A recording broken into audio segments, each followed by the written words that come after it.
Hi, welcome.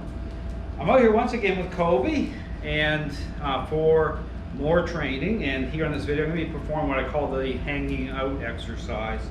And behind me you see a chair where I'm going to be moving, again doing the one-step interaction, and then going into being able to sit down and with Kobe totally relaxed near my feet.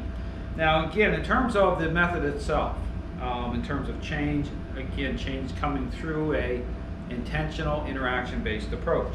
And again, this is where I talk about the role of the owner, the role of influence, and again, it's no different than a parent-child relationship where a parent is interacting with a child in meaningful ways, getting in their airspace differently as they begin to move into, again, what this system of training represents, the authoritative parenting style.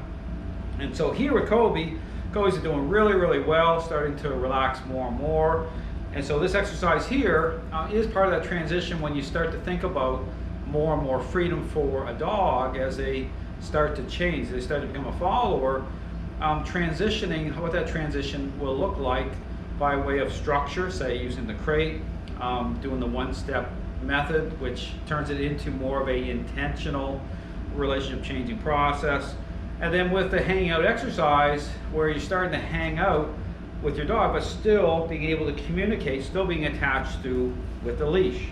And again, as things are happening, distractions are happening around you, but being able to intercept those moments, getting your dog to relax. So here I'm going to be moving around. Here we're here with Kobe again, the one step, and then moving towards the chair, and then beginning to move into being able to sit down and with Kobe into a down position. So again, just like before in the prior video, just moving with him, capturing his bum, doing the push-pull, getting him to relax first before moving again. Again, this is like, it takes a lot of stress off a dog when you're starting to line it up this way. Little push-pull, still using the choke chain for leverage. And very agreeable to that, so it's a good tool so long as you're using it the right way. So here, at times it'll look tight, but just tight enough to keep it up high in his neck.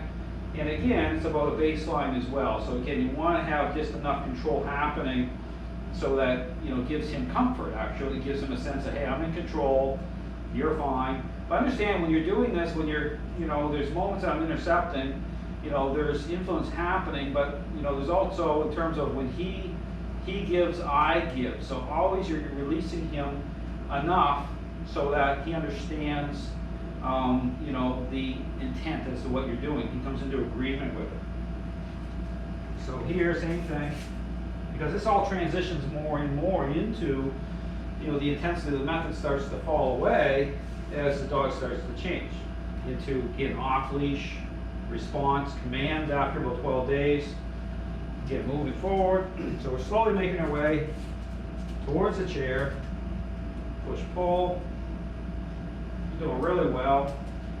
Very relaxed. Coming into great alignment here.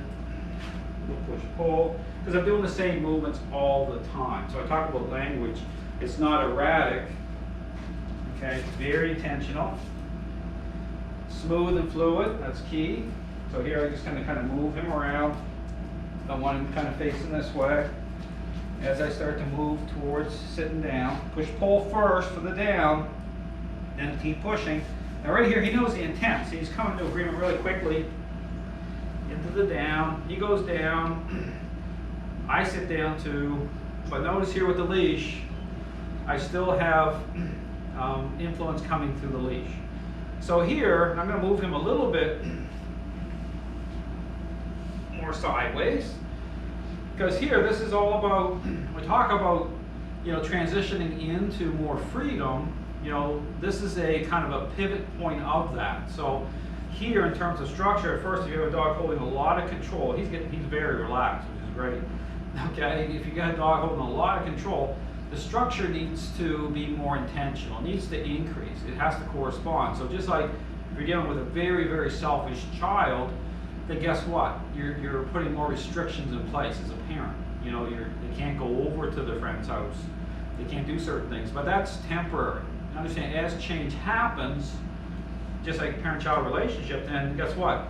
You know, it's less restrictive, more freedom. The relationship changes. So here it's the same type of thing. So here, as you know, as you transition over, and this is part of the kind of the pivot point of that, because here I'm still connected, so I'm not off leash yet, because I know that I need to have some control going on. I need to be able to communicate with Kobe. So you know, when say for example, you know, if you're in an environment where say you have other dogs, you have people that your dog wants to go towards, wants to connect with. Here, you know, I'm starting to change the relationship as an individual. So I'm able to focus in a way to say, hey, you need to relax. I own everything, okay, in a dog-like way. So say a dog is rushing by, because now he's pointed this way. So what you want to do is have him kind of, you know, towards more of a neutral type of area. So say all the distractions are kind of going this way, then, you know, I have the advantage, because then he has to try to turn his body. Okay, so you always want to kind of work this in such a way that I always have the advantage, and I can tap and nudge, and then I have a better picture as to how much he's trying to invest, because now he's got to try to turn his body. And so here, you know, I have him facing this way as an example, but it's whatever, turn him whichever way, but you know, you don't want him facing front on to all the distractions, right? Because he can start to invest, build up, almost flash over. Some dogs, you know, will just from the being able to see, anticipate, fixate, they'll build up to such a level where it's, I call it like a flash over, it's so sudden you don't even see it coming. Here, by turning him, it gives me the ability to sense, to know, understand the level, because now if he tries to turn this way, if whatever, say it's another dog or whatever, now I can see it. So, okay, he's really trying to turn his body, and now I have the advantage. I can tap and nudge and get him to relax, and then basically communicate with him, hey, you need to relax. And then after he starts to let it go, start to relax more and more, then I can start to give him more freedom, you know, and so I don't have to be so intentional with this type of exercise. But this is a great way to transition a dog. Because I'm sitting here, I can be very relaxed. I have my elbow here, so you know, I can, you know, in terms of having the, you know, having to expel any energy, I don't have to. I'm just have enough tension here just to maintain enough control over him. So because right here, for example, I can see right here, start to tighten a little bit, change the focus, break the focus, you know, start to create that, have that effect. So here, starting off in like less distracting environment, and starting to increase it to you know, more and more distractions. So again, this is a great transitional exercise. I'll use this with owners that say I'm doing a board and train, having Kobe's owner sitting here, and bridge build this way. So the first exercise is to have Kobe relax, you know, as his owner sitting here. Because when dogs are starting to really see people a certain way, that's what they want to do. They want to start to try to jump on them, try to bully their way in, invade their space. You don't want that happening, okay? You want them to be relaxed. You want to have a type of a space so that they're here as a follower, okay? So that's the way to transition it. So right here, Kobe, very relaxed, okay? This is like a de-stressing exercise. But even right here, I don't necessarily want him sniffing and investing, so I still have the ability to see right here, it's just tapping a little bit, nudging a little bit,